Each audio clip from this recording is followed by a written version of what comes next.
This is a sad day, but it brings back an incredible amount of good memories. Today, America and the world, in my view, lost a remarkable leader. He was a statesman and humanitarian. And Jill and I lost a dear friend.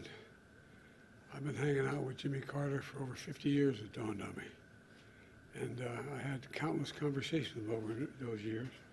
And I always would be proud to say that he used to kid me about it, that I was the first national figure to endorse him in 1976 when he ran for president. There was an overwhelming reason for it, his character. What I find extraordinary about Jimmy Carter, though, is that millions of people all around the world, all over the world, feel they lost a friend as well, even though they never met him. And that's because Jimmy Carter lived a life measured not by words, but by his deeds. Just look at his life's work. He worked to eradicate disease, not just at home, but around the world. He forged peace, advanced civil rights, human rights, promoted free and fair elections around the world. He built housing for the homeless with his own hands. And his compassion and moral clarity lifted people up and changed lives and saved lives all over the globe. Jimmy Carter was just as courageous in his battle against cancer as he was in everything in his life. Cancer was a common bond between our two families, as with many other families. And our son Bo died. When he died, Jimmy and Rosalind were there to help us heal. Jimmy knew the ravage of the disease too well. He lost his father, his brother, his sisters to this terrible disease. So when Jimmy was diagnosed, we did our best to comfort him. We met with him down in Plains. We met with him anyway. We talked and shared our beliefs that as a nation, we have the talent. We have the talent and the resources to one day end cancer as we know it, if we make the investments. He believed that like I do. I'll always cherish having seen Jimmy and Rosalind Carter together. Theirs was a love affair of the ages. While we'll miss them both dearly, I do take some solace in the kids were saying it, that they're united once again. We're going to remain forever in our hearts, but they're together again. The entire Carter family, on behalf of the world, the whole nation, we send our whole heartfelt sympathies and gratitude. Our gratitude for sharing President Carter with us for so many years. You know, Jimmy Carter stands as a model of what it means to live a life of meaning and purpose, a life of principle, faith, and humility. His life dedicated to others. You know, he was like my dad. He thought that, he said, Joey, a job's about a lot more than a paycheck. It's about dignity, your dignity. About being able to look your kid in the eye and say, honey, everything's going to be okay. He believed, as I do, and many as you do, that that's absolutely possible. It's within our grasp to do that. It's not that hard. In his life, he served the nation in the Navy. He led the state of Georgia.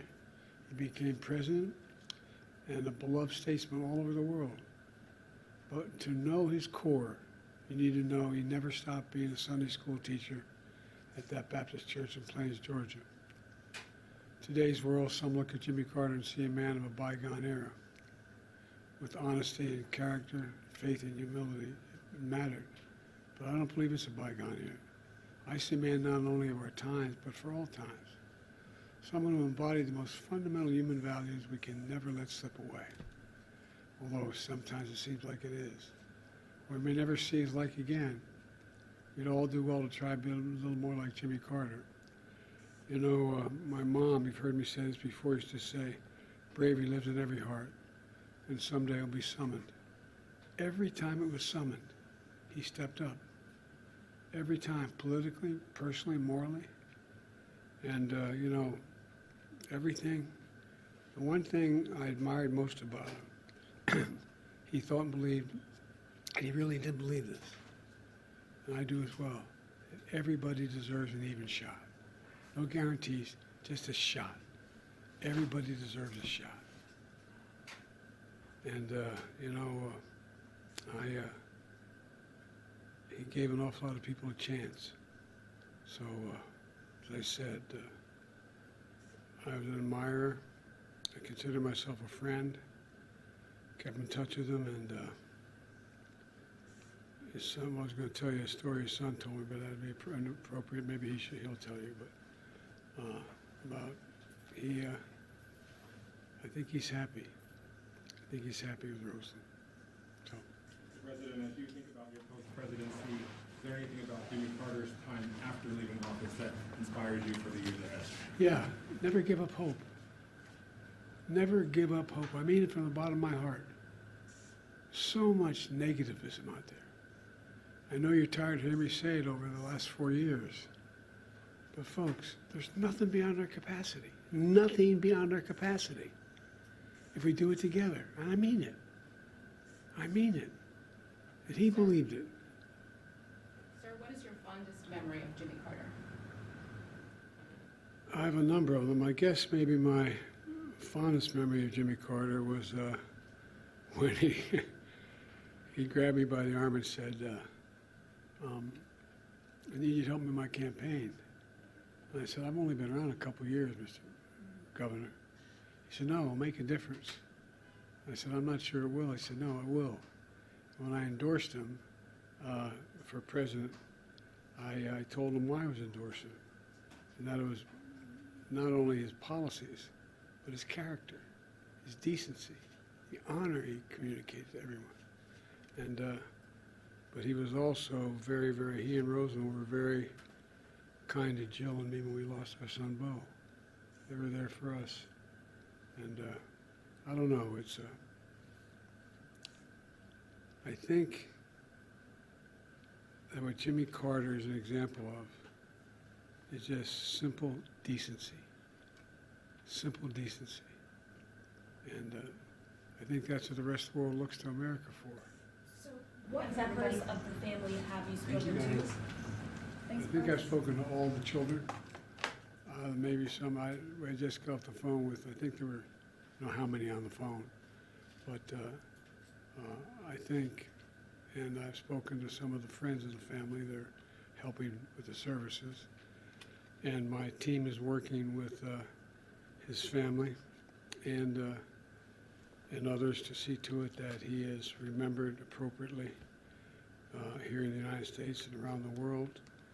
There's a process we're going through that will take a little time to set up this. I announced earlier today we're going to do a major service in Washington, D.C. on behalf of it. But that's a formal procedure that's underway. So I'm sure we start talking a lot to the family between now and my main contact is Chip. Is there anything President Trump to take from President Carter? Decency. Decency. Decency. Everybody deserves a shot. Everybody. Can you imagine Jimmy Carter walking by someone who needs something and just keep walking? Can you imagine Jimmy Carter referring to someone by the way they look or the way they talk? I can't. I can't. You know, I think the end of the deal here is that one of the reasons why we're looked to by the rest of the world, for the bulk of our nationhood, we've laid out what our values are. You said what we believe. It's not just in the Declaration, we hold these truths to be self-evident, but there's a feeling. The rest of the world looks to us. And he was worth looking to. So thank you very much. Appreciate it.